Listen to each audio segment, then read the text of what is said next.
જય શ્રી કૃષ્ણ. જય હો, મંગલમય હો.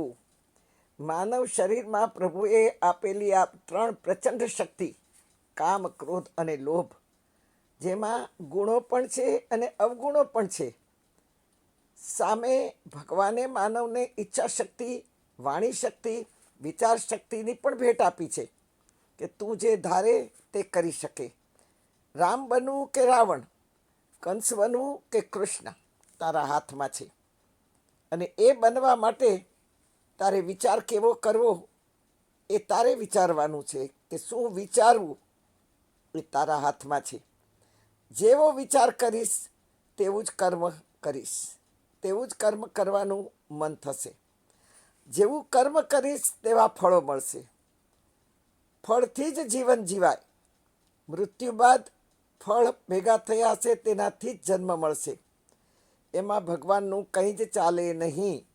ભૂલમાં દવાને બદલે બીજું જો પીવાઈ જાય તો પીનારને ભોગવવું જ પડે. એમાં ભગવાનનો શું વાંક? કહેવત છે કે હાથના કર્યા હૈયે વાગ્યા.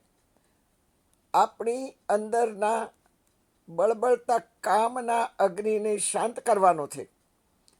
70 વર્ષ પછી કામને સત્કાર્ય તરફ વાળી દઈએ. આપણી ઉંમરના સાથે મિત્રતા કરીએ, સંગઠનમાં રહીએ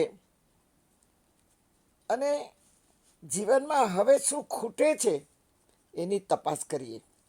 અત્યાર સુધી આપણને કાંઈ જ ખૂટતું લાગતું નહીં, પણ હવે બાળકો પરણી ગયા છે, દીકરીઓને જમાઈ લઈ ગયા અને દીકરાઓને વહુઓ લઈ ગઈ. હવે આપણા મિત્રોમાંથી પણ કેટલાની એક્ઝિટ થઈ ગઈ ઉપર. ક્યારેક આપણા બેમાંથી પણ એકાદ આગળ પાછળ થઈ ગયું. અને પછી કરવું શું એ બહુ જ મોટો પ્રશ્ન છે. હા, અને તેથી શાંતિ ખૂટે. સૌથી પહેલું અશાંત મન થવા માંડે. તો એનું કારણ શોધીએ. બીજાના કારણે દુઃખી થવાનું બંધ કરી દઈએ. કોઈ કાર્ય શોધીએ. કહેવત છે કે નવરો નખો જ વાળે. નવરા બેસવાનું ટાળીએ. હા, ઘરની જવાબદારીઓ હવે પૂરી થઈ છે, તેથી ઘરની જવાબદારીઓમાં માથું મારવું નહીં. ઘરમાં વહુઓ હોય કે જે કોઈ આપણી જવાબદારી ઉઠાવનારું હોય એને સોંપી દો. એટલે એમાંથી આપણે જો નિવૃત્ત થશું તો થોડી ઘણી મનને શાંતિ વળશે. હા, અને કોઈને વણમાગી સલાહ દેવાનું બંધ કરીએ. જો શાંત થવું હોય, શાંતિ મેળવવી હોય તો. હવે થાય કે તો કરવું શું? અરે ભાઈ, કરવા જેવા ઘણા કામો છે જેમાં આપણે ધ્યાન નથી આપ્યું. આજે વૃદ્ધાશ્રમમાં જાઓ, વૃદ્ધો એકલા છે, એકલતા અનુભવે છે.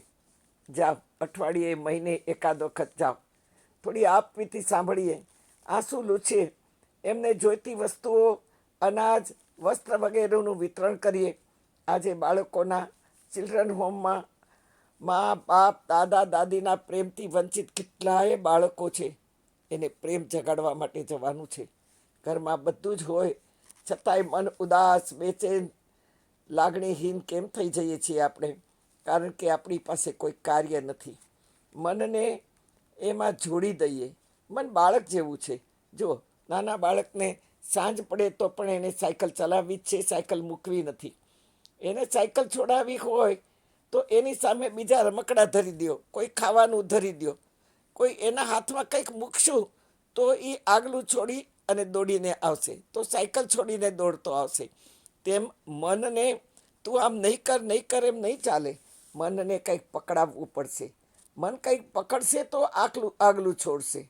મનને ઉદાસી, એકલતા જો છોડાવી હોય તો પહેલાં બીજી કોઈ એક્ટિવિટી, કોઈ કાર્ય એને ધરી દઈએ. મનને જીવનના છેલ્લા શ્વાસ સુધી કાર્ય કરવામાં રત રાખીએ. એવી ટેવ પાડવાની છે આપણે કે છેક સુધી આપણે કાર્ય કરીએ. કાં લખો, કાં વાંચો. વાંચવામાં આંખ નથી કામ કરતી તો સાંભળો. અત્યારે તો ટીવીમાં તો ન સાંભળી શકીએ કારણ કે ઘરમાં બધા ડિસ્ટર્બ થાય, પણ આપણે મોબાઈલ ફોનમાં જેટલું જ સમજવાનું છે એ સમજી શકીએ, જાણી શકીએ છીએ, સાંભળી શકીએ છીએ. આપણે એકલા છીએ જ નહીં, કારણ કે આપણી સાથે કોઈ સૂર્ય ચંદ્ર હલાવનારી ચિદઘન શક્તિ આપણી અંદર બેઠી છે અને એ સાથ માગે છે આપણો.